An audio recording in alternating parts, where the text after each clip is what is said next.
वृंदावन विहारी लाल की जय। राधा रानी की जय श्री गुरुदेव भगवान की जय। श्री राधे राधे। भक्ति प्रश्नोत्तरी कार्यक्रम प्रारंभ किया जा रहा है। आइए हम भक्ति संबंधित प्रश्नों को श्रवण करें। श्री राधे राधे गुरु जी, आपके श्री चरणों में कोटि कोटि दंडवत प्रणाम। सहारनपुर से गुरु जी, इनका प्रश्न है, भगवान शिव की अनन्य भक्ति प्राप्त करने के लिए और उनकी प्रसन्नता के लिए श्रावण मास में कौन सा क्या साधन करें? श्री राधे राधे। शिव जी सबसे ज्यादा प्रेम करते हैं भगवान राम जी के नाम से। तुम पुनि राम राम दिन राति, सादर जपहु अनंग अराती। पार्वती माता ने कहा हे प्रभु, आप राम राम दिन रात जपते हो। तुम पुनि राम राम दिन राति, ऐसा नहीं कि थोड़ी देर करते हैं, दिन रात राम राम जपते हो। सादर जपहु अनंग अराती। हे प्रभु, आप सादर प्रेम के साथ आदर के साथ रात दिन राम राम जपते हो। जासु नाम बल शंकर काशी, देत सबहि सम गति अविनाशी। जिन प्रभु राम के नाम के बल से ही शिव जी मोक्ष प्रदान करते हैं काशी में, वो नाम राम राम रात दिन रटते रहते हैं।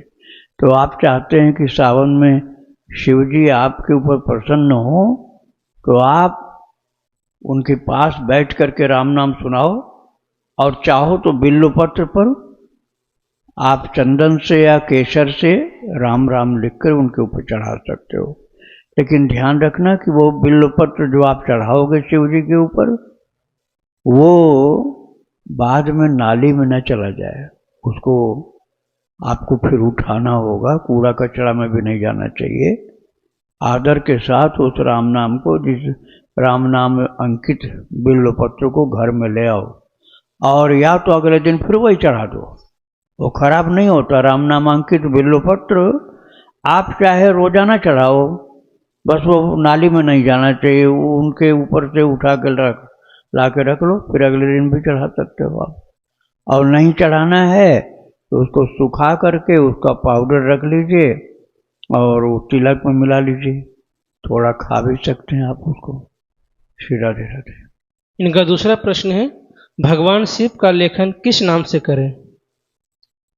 भगवान शिव का नाम, शिव का लेखन किस नाम से करें? भगवान शिव। शिव का नाम शिव शिव शिव शिव शिव, यही लिखना, 2 अक्षर शिव। केवल शिव लिखने से ही प्रभु का नाम शिव जी का हो जाता है, शिव शिव। अब देखो कई लोग ओम भी लगाते हैं, नमः भी लगाते हैं, ओम नमः शिवाय ऐसा लिखते हैं। लेकिन फिर ओम लगाने के बाद बहुत मर्यादित होना चाहिए, क्योंकि वेद मंत्र है।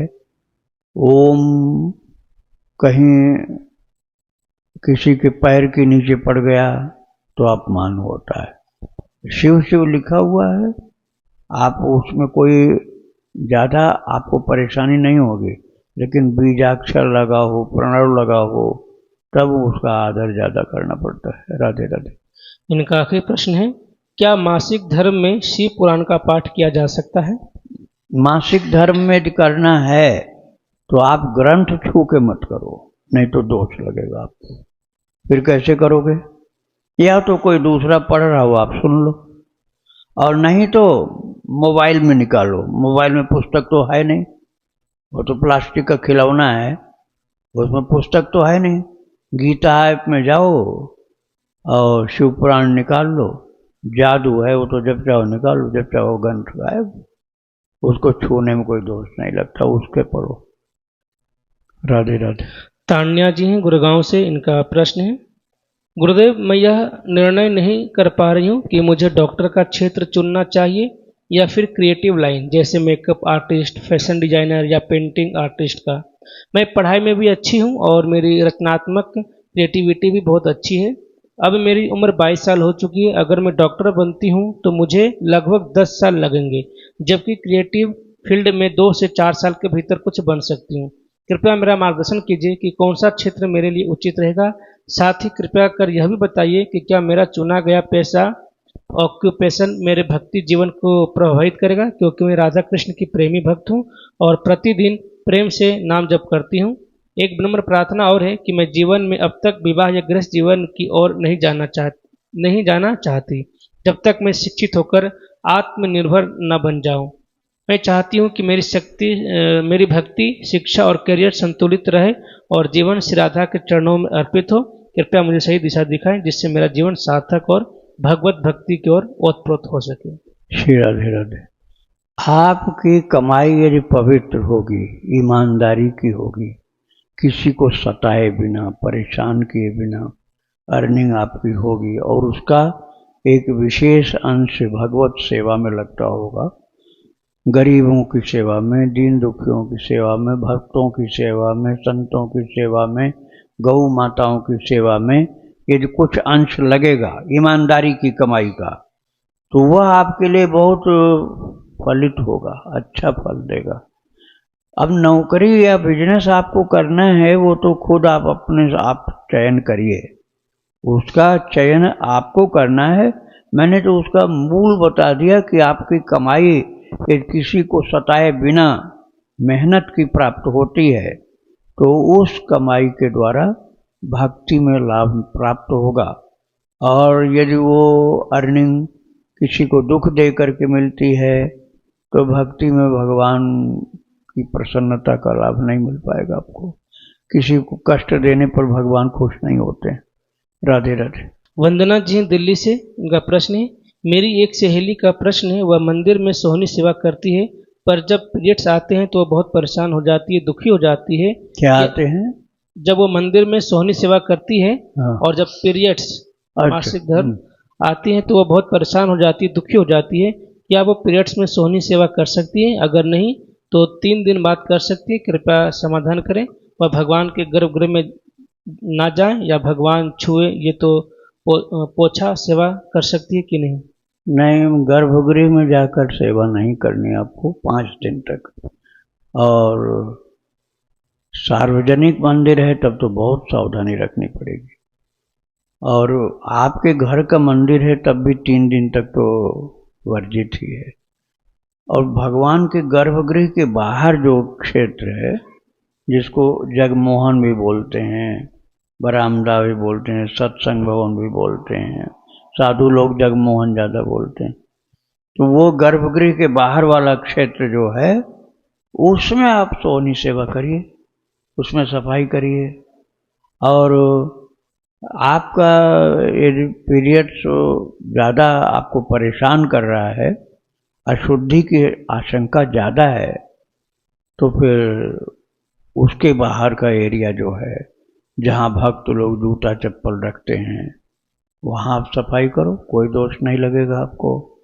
और जब कंट्रोल्ड हो जाता है तब आप जगमोहन में सेवा कर लो। पूर्ण रूप से पवित्र होने के बाद गर्भगृह में करना चाहिए। श्री राधे राधे।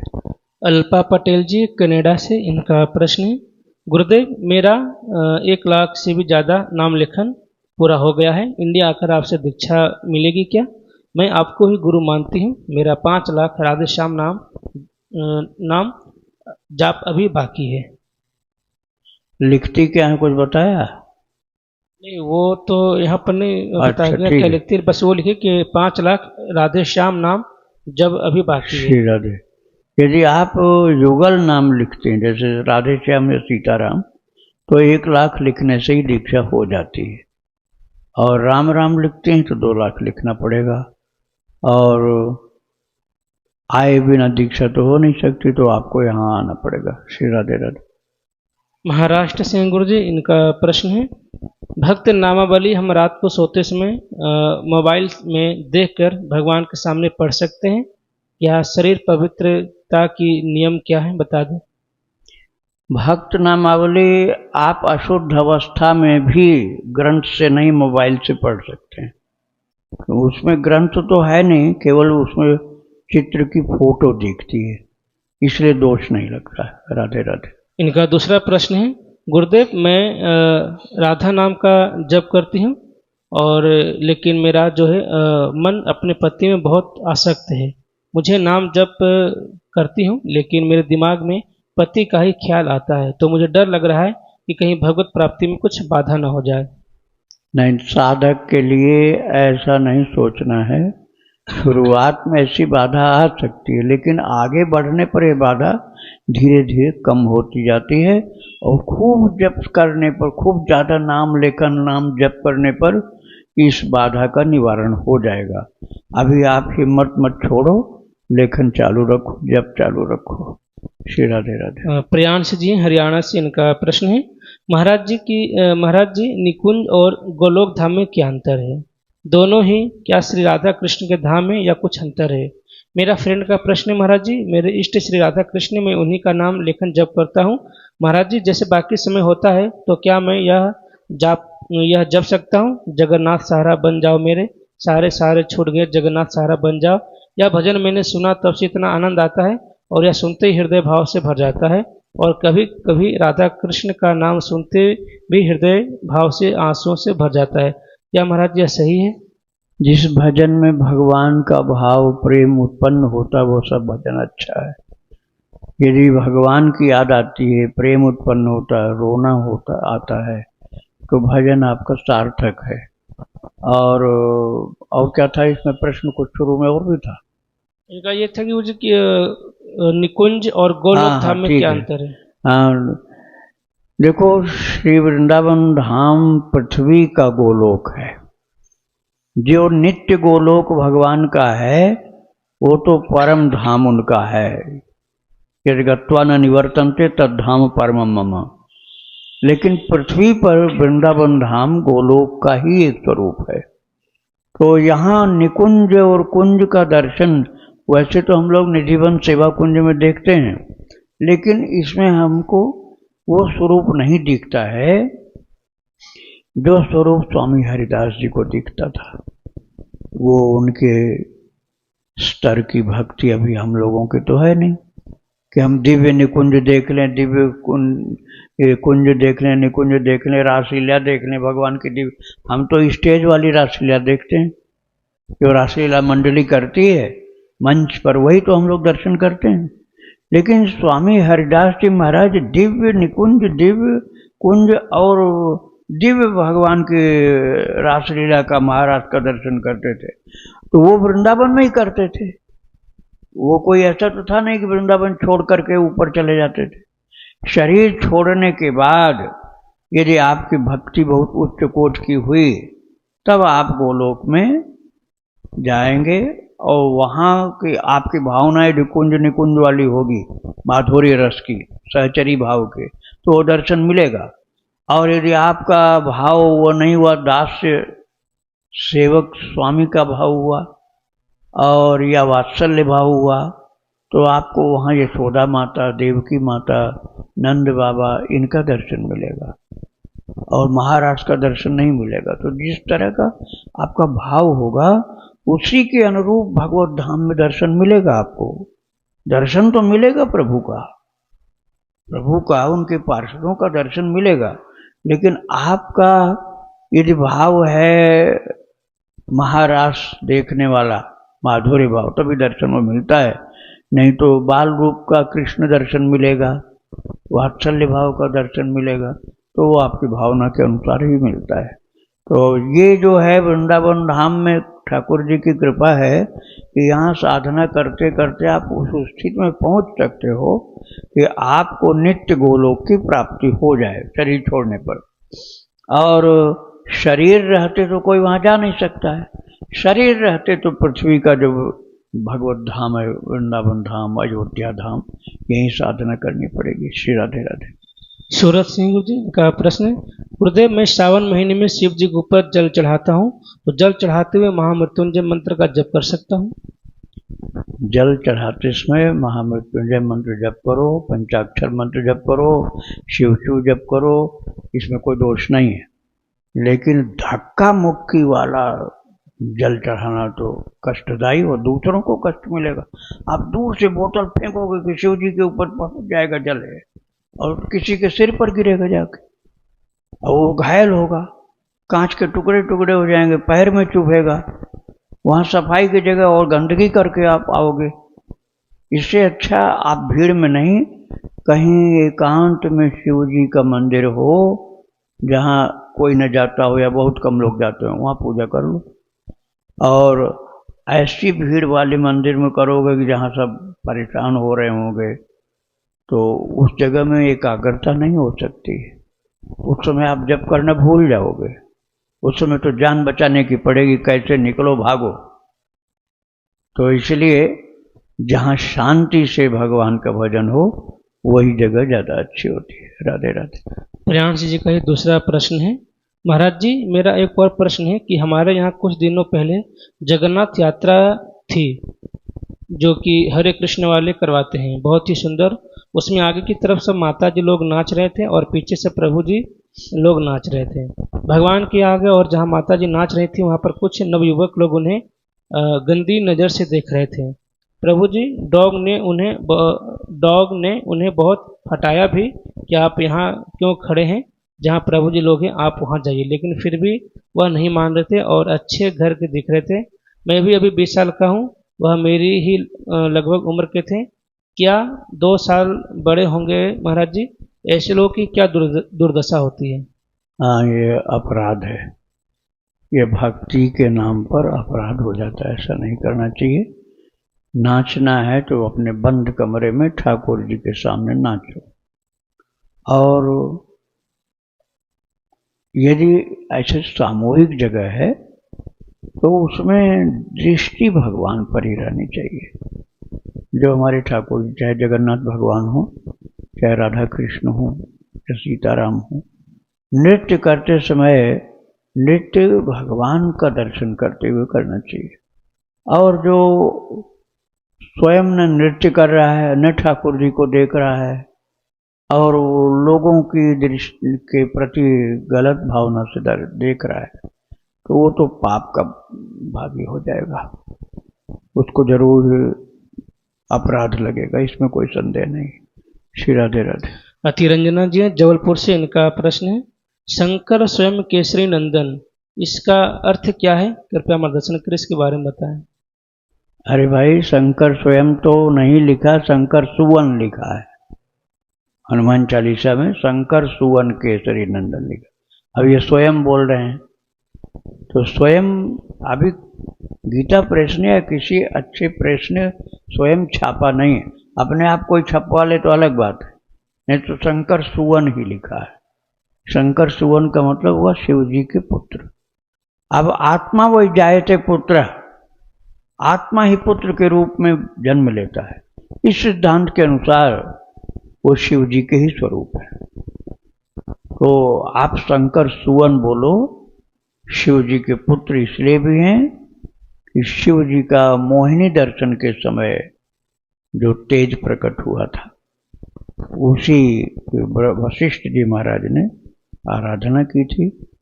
उन्हीं का ही एक अंश अंजना माता के गर्भ से हनुमान जी के रूप में प्रकट हुआ, इसलिए उनको शंकर सुवन कहा गया। मैंने थोड़ा सा मर्यादा में बोला ये बात, नहीं तो शब्द उपयुक्त नहीं होता, संकेत मात्र बताया है। तो शंकर सुवन वो सत्य है, शंकर स्वयं मत करो। जो तुलसीदास जी ने लिखा वही आप रखो, अपने मन से बदलना नहीं चाहिए। राधे राधे। इनका दूसरा प्रश्न है, अगर परिवार में अपने स्वयं के कोई शांत होता है तो कितने दिन में पूजा करनी चाहिए? मुझे ड्यूटी भी जाना होता है, कृपया मेरा मार्गदर्शन करें। परिवार में कोई साथ में हो, शांत हो जाए, मतलब शरीर छूट गया, तो कितने दिन बाद पूजा करनी चाहिए? अच्छा चलो, पूजा की बात तो आपने पूछ लिया है, तो कर्मकांड की बात आप पूछ रहे हैं, मैं आपके शरीर की बात पूछ रहा हूँ कि तुम कितने दिन भोजन छोड़ सकते हो? भोजन कितने दिन छोड़ सकते हो? एक दिन भी नहीं छोड़ पाओगे, आधा दिन शायद छोड़ो किसी के मरने के बाद। और भगवान का ही भोजन बंद करोगे, भगवान का नहलाना धुलाना भोजन सब बंद कर दोगे, अपना नहीं बंद करोगे। ये भक्ति की बात तो नहीं है, तो कर्मकांड।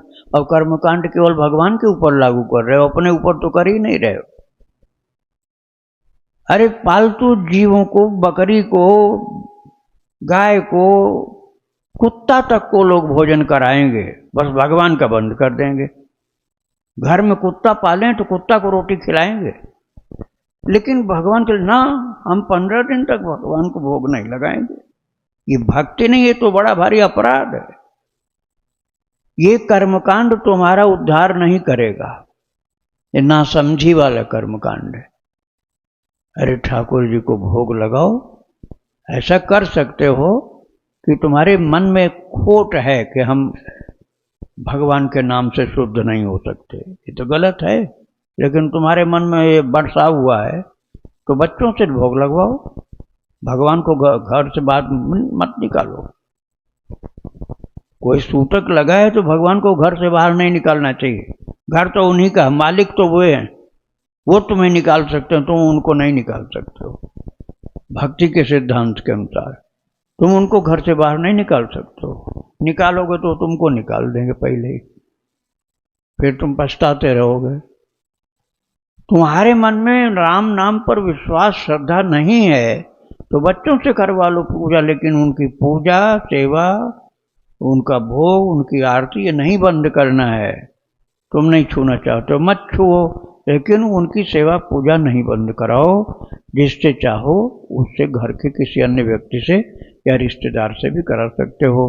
सर्वोत्तम यही है कि आप उनका दर्शन करो, उनके सामने कीर्तन करो। वात्सल्य भाव है तो पूजा भी करो, सेवा भी करो। श्री राधे राधे। मेरठ से गुरु जी ममता जी, इनका प्रश्न है, मेरे बेटे की कुंडली में काल सर्प दोष है, तो उसके लिए पूजा करवाने के लिए पंडित जी ने बोला है, तो इसकी पूजा होगी, तो गुरु जी इसकी पूजा करवानी पड़ेगी या नहीं, कृपया बताएं। पंडित जी वाली बात तो पंडित जी से ही पूछनी पड़ेगी, मैं उनकी बात में दखल नहीं दे सकता हूँ। लेकिन मैं इतना ही कहूँगा कि भगवान के नाम से बड़ा कोई काल सर्प नहीं होता। आप रात दिन भजन करो, रात दिन भजन करो भगवान के नाम का, लेखन करो, जप करो, प्रभु का नाम भजन के रूप में जपते रहो, गाते रहो, कीर्तन करते रहो, कोई काल सर्प नहीं आ सकता है। मैं ये नहीं कह रहा हूँ पंडित जी की बात मत मानो। हाँ, भक्ति नहीं करोगे तब वो बात आपको माननी पड़ेगी, काल सर्प के पूजन वाली। और भक्ति करोगे तो कुछ नहीं बाधा है। श्री राधे राधे। इनका दूसरा प्रश्न है, मेरे पति बहुत शराब पीते हैं, हम बालाजी भी गए थे, वहाँ से भी ठीक नहीं हुए हैं। एक बार ही गए हम। मैं घर में लड्डू गोपाल की सेवा भी करती हूँ और मंदिर में शिव जी पर जल चढ़ाती हूँ और 11 माला अभी शुरू किया है मैंने राधा नाम की, और जब जपता हूँ सोमवार में 8 दिन हो जाएंगे। तो पति के लिए कर रहे हैं क्या? शराब पीते हैं उनके बारे में बता जरा, बाकी खुद उसके बाद आगे नहीं बताया। राधा नाम के जप करती हैं, 11 माला रोजाना करती हुई शुरू की। आपका जप तो ठीक है, लेकिन उससे पतिदेव शराब जल्दी नहीं छोड़ने वाले हैं। ये तो ऐसी महाबीमारी पाल रखा उन्होंने कि ये तभी छोड़ता है शराबी जब डॉक्टर ये बता देता अब मर जाओगे तुम, क्योंकि कैंसर हो गया तुमको और 3rd स्टेज में 4th स्टेज में है, अब बच नहीं सकते हो, तब वो छोड़ देता है शराब पीना। बचे भले नहीं, लेकिन उस समय वो शराब छोड़ देता, मरने की स्थिति सामने आ जाती है। पहले तो अरे एक दिन तो मरना ही है, पहले ऐसे बोलता है, अरे एक दिन तो मरना ही है, खा पी के मरेंगे। लेकिन वो जानता नहीं कि मरना क्या होता है। और जब मरने वाला दृश्य सामने आ गया या बच नहीं पाएंगे, तब वो डर के मारे छोड़ देता है। तो आप उनकी कुसंगत छुड़ाइए। उनके ऐसे दुष्ट मित्र लोग हैं जो उनको शराब पिला पिला के मार देंगे। उनकी मित्रता का जो ग्रुप है वो खत्म करो, हटाओ वहां से। मित्रों को हटाओ, चाहे उनको वहां से हटाओ। बिना दोस्ती छूटे शराब नहीं छूटने वाली। श्री राधे राधे। रेखा शुक्ला जी गुरु जी नागपुर से, इनका प्रश्न है, लोग कहते हैं कि भक्ति में एक निष्ठ होना चाहिए, लेकिन अब जैसे श्रावण मास है तो शिव जी की पूजा करना है, गणेश चतुर्थी आएगी तो गणेश जी की पूजा करना है, नवरात्र है तो दुर्गा माता की पूजा करना है, उसमें एक निष्ठ कैसे रह सकते हैं? श्री कृष्ण की भक्ति कैसे एक निष्ठ होकर अकेले कैसे कर सकते हैं? गुरुदेव कृपया मार्गदर्शन करें। देखो भाई, आप एक निष्ठ वाली बात अभी जानते नहीं हो। आप जाओ गोवर्धन में, गया प्रसाद जी महाराज वहाँ थे, अब शरीर नहीं उनका। आप पूछो कि वो कितने और देवताओं को पूजते थे। किसी को नहीं, केवल कृष्ण की पूजा करते थे वो, केवल कृष्ण की। हम नहीं करें कि शिव जी की पूजा आप मत करो, लेकिन आप कहते हो कि ये कैसे हो सकता है। केवल कृष्ण की पूजा करने से सब देवी देवता प्रसन्न हो जाएंगे, सभी संतुष्ट हो जाएंगे। केवल कृष्ण की पूजा करने से सबका आशीर्वाद मिल जाएगा आपको। आपको स्वप्न में दर्शन मिल जाएगा पार्वती माता, दुर्गा माता और शिव जी का, सबका, और आशीर्वाद दे जाएंगे आपकी भक्ति अनन्य देख करके। अब आप डामाडोल हो तो हम क्या करें। एक निष्ठ आप हो ही नहीं सकते हो, क्योंकि आपकी श्रद्धा कमजोर है। आपको ये लगता है कि शिव जी मार देंगे नहीं पूजा करेंगे, त्रिशूल हमारे ही ऊपर आएगा, या दुर्गा मैया मार देंगी हम उनकी भक्ति नहीं करेंगे। अरे ये भय के कारण जो भक्ति करते उसमें प्रेम कहां से आ सकता है। अपने प्रभु पर विश्वास करो, श्रद्धा करो, सब अपने आप आकर के तुमको आशीर्वाद दे जाएंगे। लेकिन नहीं है जैसा तुमसे बन रहा है, इतनी श्रद्धा ऊंची नहीं है, तो अपने लड्डू गोपाल से शिव जी को जल चढ़वा दो। तुम्हें यही पसंद है कि शिव जी को बिना हमारी भक्ति नहीं हो पाएगी पूरी, तो अपनी अनन्यता बनाए रखने के लिए लड्डू गोपाल को हाथ में लो और उनसे स्पर्श करा के शिव जी के ऊपर जल चढ़ा दो, तो आपकी अनन्यता भंग नहीं होगी। और शिव जी को जल चढ़ा दिया भगवान कृष्ण ने भी, और तुमने भी चढ़ा दिया। अब जो शिव जी का भक्त है उसको तो चढ़ाना चाहिए डेली, केवल सोमवार का नहीं, रोजाना जल चढ़ाना चाहिए। लेकिन अनन्य कृष्ण भक्ति है तो कृष्ण के हाथ से जल चढ़वाओ आप, तो आपकी अनन्यता भी बनी रहेगी और कृष्ण भी प्रसन्न, शिव जी भी प्रसन्न। श्री राधे राधे। पुरुषोत्तम रामानुजदासी जी बहादुरगढ़ से, इनका प्रश्न है, हमारे पूजा घर में नर्मदेश्वर शिवलिंग 4 महीने से विराजमान थे। श्रावण लगते ही मैंने शिवलिंग को घर के प्लॉट में ही बिलपत्र के नीचे पधरा दिया है, ताकि मेरे पति और बच्चे भी जल चढ़ा सके। और क्या हमेशा ही बेल वृक्ष के नीचे बाबा भोले को रहने दे, क्या यह ठीक रहेगा? यदि वहाँ कुत्ता, बंदर ये सब टट्टी पेशाब करते हो तो नहीं रखना चाहिए। ऊपर से कौआ बीट कर जाएगा, ऐसी जगह नहीं रखना चाहिए। वो बिल्व पत्र ऐसी जगह हो जहाँ छाया हो, कोई पशु पक्षी ना आता हो, तो आप रख सकते हो। और नहीं तो लावारिस की तरह तुमने छोड़ दिया शिव जी को, तो वो तो अपराध हो जाएगा, वैसा नहीं करना। राधे राधे। लवकेश ग्रोवर जी, इनका प्रश्न है, मैंने 1 करोड़ नाम जप की महिमा पढ़ी है, जिसमें यह लिखा है कि 1 करोड़ नाम जप के बाद स्वप्न में संत लोग दर्शन देते हैं। मेरा यह प्रश्न है कि अगर मैं हरे कृष्ण महामंत्र का जप करता हूँ तो क्या एक बार जपने पर 16 माला जप होता है? और अगर मैं गोविंद राम हरि नाम का भी जप करता हूँ तो यह 3 नाम गिने जाएंगे? हरे कृष्ण कृष्ण कृष्ण हरे हरे, हरे राम राम राम हरे हरे, प्लस राधा राम कृष्ण हरे, क्या यह 20 नाम गिने जाएंगे? नहीं, हरे राम राम राम हरे हरे, हरे कृष्ण कृष्ण कृष्ण हरे हरे, इसके साथ कुछ भी नहीं लगाओगे आप। आपने कुछ भी आगे पीछे लगाया तो ये महामंत्र वाला जप नहीं होगा। नाम तो रहेगा, भगवान का नाम जप तो होगा, लेकिन ये महामंत्र जो हरे राम राम राम हरे हरे, हरे कृष्ण कृष्ण कृष्ण हरे हरे, ये जपना है तो इसके आगे पीछे कुछ मत लगाओ। और ये पूरा दोनों लाइन बोलकर, कृष्ण और राम वाली दोनों लाइन बोलकर तब एक मन का सरकाना चाहिए, तब आपका एक माला करने पर 16 माला नाम हुआ, 16 माला एक एक नाम हुआ। और यदि आपने बीच बीच में भी माला कंठी उसकी सरका दी है मणि, तो फिर आपका वो गलत हो जाएगा, कैलकुलेशन एकदम गलत हो जाएगा। श्री राधे राधे। और गुरु जी, उन्होंने पूछा था कि 1 करोड़ नाम जप के बाद स्वप्न में संतों के दर्शन होते हैं, ऐसा? सबको नहीं होता है, ज्यादातर नहीं होता है। क्यों? क्योंकि नामापराध भरपेट करते हैं। कहीं संतों की बुराई करेंगे, कहीं गुरु जी की बुराई करेंगे, कहीं सब वृंदावन धाम आकर के वृंदावन की बुराई कर देंगे, कहीं मंदिरों की बुराई करेंगे। तो ये जो बुराई करते रहते हो ना सबकी, वो भजन को काट के माइनस में पहुंचा देता है। जैसे ऐसा समझो कि जो बर्तन साफ सुथरा है बढ़िया, उसमें तुमने 1 गिलास दूध पिया तो दूध का पूरा लाभ मिलेगा आपको। और उस बर्तन धोया ही मांजा नहीं, इतनी गंदगी कूड़ा कचरा लगा हुआ, अब 1 गिलास दूध पिया तो क्या दूध का फायदा मिलेगा पूरा? दूध तो है लेकिन बर्तन तो गंदा है।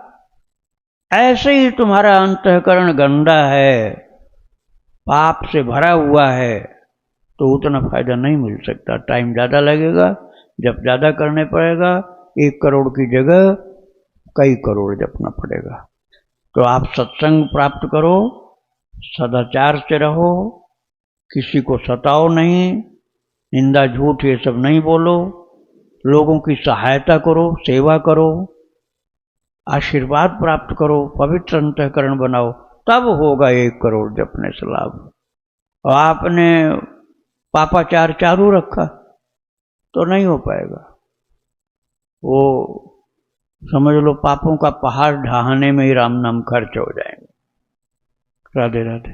गुरुदेव के चरणों में कोटि कोटि प्रणाम। श्री राधे। गुरुदेव, मेरा प्रश्न ये है कि कई बार महापुरुषों में जो मतभेद होता है उसके पीछे क्या रहस्य है? जैसे मेरी विवेकानंद जी के प्रति श्रद्धा है और प्रभुपाद जी के प्रति भी श्रद्धा है, लेकिन फिर प्रभुपाद जी ने कुछ वैसी बातें कही विवेकानंद जी के बारे में, या फिर करपात्री जी महाराज और भाई जी के बीच में मतभेद था। तो जब ईश्वर सत्ता एक ही है और सब उनके ही उपासक हैं, तो फिर ये मतभेद क्यों होता है और इसके पीछे क्या रहस्य है? देखो, मैं किसी का नाम लेकर नहीं बोलूँगा क्योंकि अच्छा नहीं होता है ऐसा। लोग उसमें दूसरे कारण मान लेते हैं, इसलिए मैं नाम लेके किसी को नहीं कहूँगा। कोई तो अपनी जात के कारण लड़ता है कि हमारी जाति ऊंची, ये छोटी जाति का है, ये क्या हमारे सामने। कोई इस बात से लड़ता है।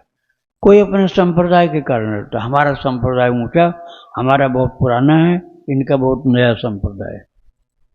कोई कहता है कि हम अपनी सामाजिक स्थिति में बहुत ऊंचे स्तर के हैं और ये सामाजिक स्तर में जाति वर्ण में या अपने पद प्रतिष्ठा में हमसे बहुत छोटा है, इसलिए हम इसकी बात क्यों माने, ये हमारी बात माने। तो इन बहुत से कारणों से कोई किसी ग्रंथ को उपयोगी मानता है, कोई कहता नहीं इस ग्रंथ को हम नहीं मानते। जैसे वेद है, अब वेद मानने वाला उपनिषद को भी कोई मानता है बराबर, लेकिन आर्य समाजी लोग उपनिषद को वेद के बराबर नहीं मानते।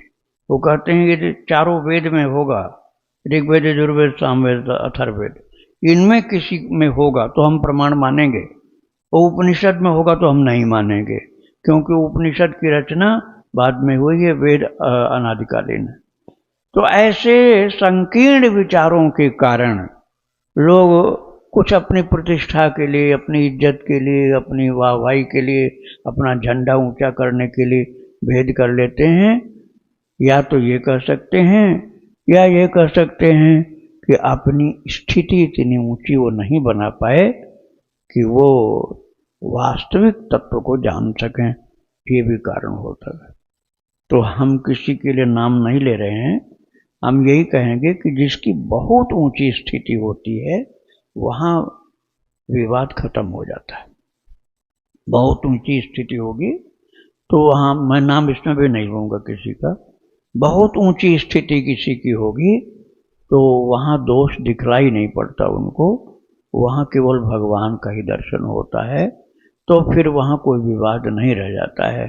तो जब तक इस स्थिति में नहीं पहुँचे हैं तब तक साधक ही हैं, तो ऐसी गलतियाँ आ सकती हैं। तो हम उनकी स्थिति के तो हम भी नहीं हैं, जब विवाद करने वाले हैं हम तो वहाँ भी नहीं पहुँच पाए, तो हम उनके झगड़े में क्यों शामिल हो। जो लड़ झगड़ रहे हैं, जिनका नाम आपने लिया, हम तो वहां तक भी नहीं पहुंच पाए ना, हम तो उनसे नीचे हैं अभी, तो हमसे तो अच्छे ही हैं वो। तो जो हमसे अच्छे हैं तो हम तो उनको सबको प्रणाम कर लेंगे, अब उनके विवाद में हम शामिल नहीं होंगे। हम अभी उस लायक भी नहीं हो पाए तो हम क्यों शामिल हों। हम तो बस अपने सीधे ठाकुर जी से भक्ति जो बढ़िया बन सके उसको करते रहें, और वो भगवान के ऊपर छोड़ने कि प्रभु आप जानो उन लोगों की स्थिति कहाँ हमारी पहुंच पाए। हमारी स्थिति उनकी जैसी तो हो नहीं पाए, इसलिए हमारे समझ के बाहर है उनका झगड़ा। ऐसे सोच करके हमको किसी की निंदा नहीं करनी, हमको अपनी साधना करनी। श्री राधे राधे। गुरुदेव के चरणों में कोटि कोटि प्रणाम। दो प्रश्न गुरुदेव। एक प्रश्न, अभी आपने एक प्रश्न में बोला कि भय से अगर चढ़ाएंगे आप तो उससे प्रेम नहीं मिल सकता, और ये ब्रज में भी बोला गया है। लेकिन मानस में जैसे एक जगह है ना, समुद्र को वो करते हैं कि भय भिन्न होत न प्रीति, हाँ, उसके बारे में थोड़ा। वहाँ भगवान ने ये कहा है कि ये जड़ है, जल पंचभूत जो है, पंचभूत में ही जल भी आता है। शीत जल पावक गगन समीरा, तो उसमें जल भी पंचभूत में ही आता है।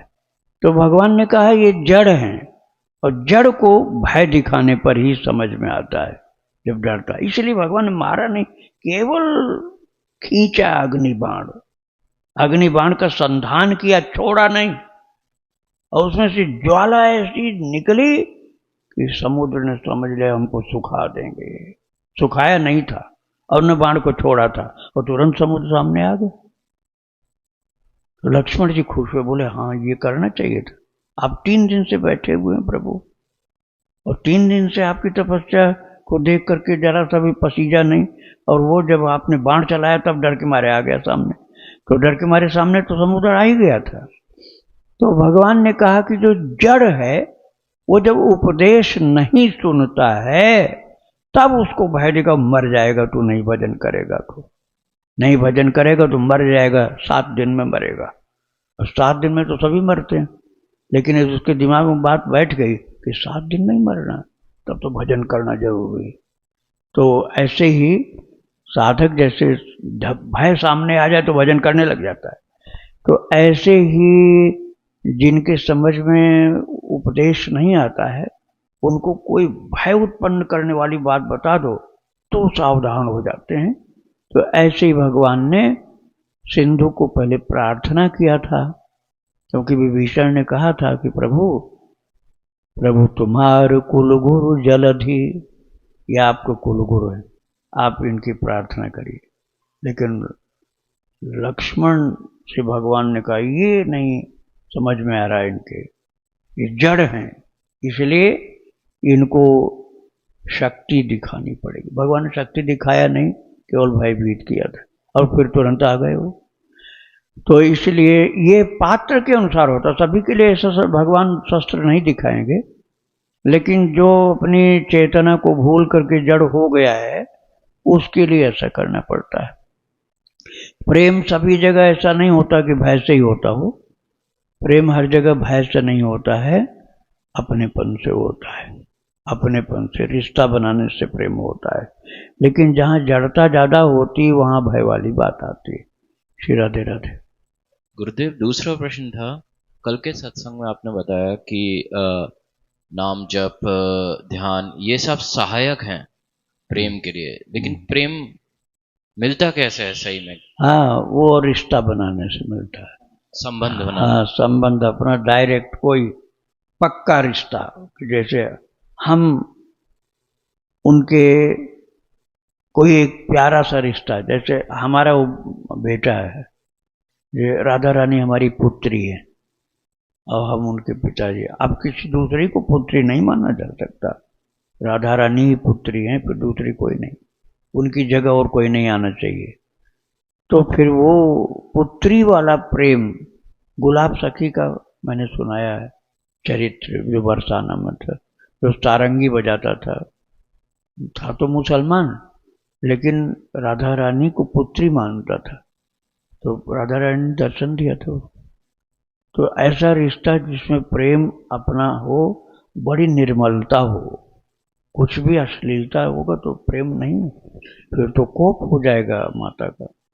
बड़ी निर्मलता, बड़ी सच्चाई, बड़ा अपनापन हो तो वहाँ प्रेम बढ़ जाता है। रिश्ता संबंध बनने से प्रेम बढ़ता है। श्री राधे राधे। इसी पे क्षमा करिए, एक प्रश्न, जैसे ब्रज में सखा भाव का बहुत है, जिसमें ये तक है कि क्योंकि भगवान अपने तो लड़ाई भी कर सकते हैं भगवान से, तो उसमें कोई दोष हो सकता है क्या यार? नहीं, ये जो भक्ति है, भगवान के प्रति भक्ति है, भक्ति के बिना नहीं चलेगा ये। अब कोई है नास्तिक या भक्तिहीन, अब वो भगवान से कहा हम तो जाकर के भगवान से लड़ेंगे, तो उसकी लड़ाई भगवान नहीं स्वीकार करेंगे। और इस भगवान से प्रेम बहुत है, जैसे ग्वारिया बाबा का था। अब ग्वारिया बाबा भगवान से वहाँ पहुँच गए जतीपुरा में। अब भगवान को खूब भोग लग रहा था। वो किसी पंडा पुजारी से उन्होंने नहीं कहा, उन्होंने बात किससे किया? ठाकुर जी से। उन्होंने कहा खूब माल छान रहे हो है अकेले खूब माल छान रहे हो, अब मैं 3 दिन से भूखा हूं, मेरे लिए कोई इंतजाम नहीं तेरे पास। अब बार बार जब डांट कहा ना तो पंडा लोगों ने भगा दिया। अब बाबा को पंडा लोगों ने भगा दिया। हरे राम बाबा की बात है। फिर उसके बाद वो रात में कुछ खाए नहीं, जब हमको खिलाएगा तब खाऊंगा। और रात में 12 बजे रात को भगवान पहुंचे टोकरी लेके, भोजन लेकर। तो भगवान ने चरण दबाया अपने सखा का, तो बोले वहां तो मुझे खिलाया नहीं, अब यहाँ चला आया। बोले वहां मर्यादा में मैं था, मैं प्रकट होकर नहीं खिला सकता था, क्योंकि वहां नास्तिक लोग बहुत थे। अब यहाँ ये विश्वास करो कि प्रभु ने कहा तुम विश्वास करो मैंने कुछ नहीं खाया, जितना भोग लगाया गया उसमें से मैं कुछ भी नहीं खाया। तुम नहीं खाए चले आए तो मैं भी नहीं खाया हूं, अब तुम खाओ तो मैं खाऊंगा। तो ये सखा भाव में सच्चाई हो गई तो ठाकुर जी मानते हैं। रूठ गया सखा तो उसको मनाते भी हैं। और ये नास्तिकता है तो कुछ नहीं मानेंगे, रिश्ता सच्चा है तो मानते। श्री राधे राधे। वृंदावन बिहारी लाल की जय। राधा रानी की जय। श्री गुरुदेव भगवान की जय। श्री राधे राधे।